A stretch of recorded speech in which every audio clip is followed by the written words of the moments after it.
So yo boys and girls, स्वागत है आप सभी का मेरी एक न्यू वीडियो में।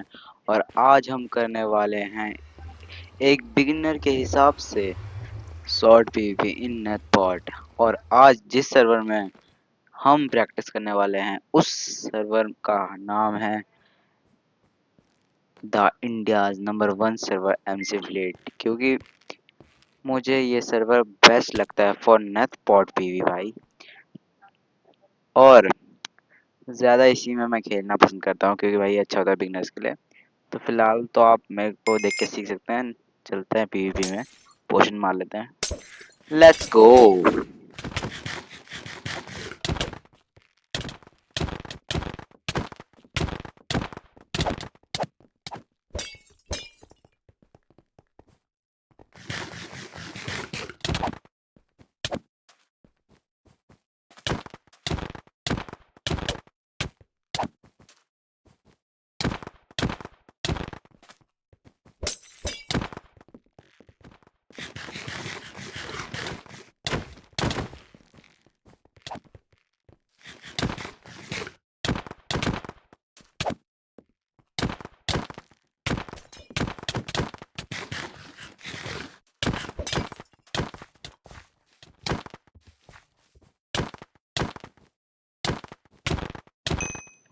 ओके लेट्स गो, हमने मार दिया। तो भाई ऐसे ही करते हैं पीवीपी, आपको बस कुछ नहीं करना, सिंपल बिगनर्स की तरह पहले तो यहाँ पे खेलना है। आप धीरे धीरे करके प्रो बन जाओगे। मैं भी थोड़ा बहुत ठीक खेलने लग गया हूँ, पहले बहुत बेकार खेलता था। तो भाई वीडियो में इतना ही रखते हैं। तो भाई जल्दी से लाइक कर दो, चैनल में नए हो तो सब्सक्राइब कर दो। मिलते हैं आप सभी को दूसरी वीडियो में, तब तक के लिए बाय बाय।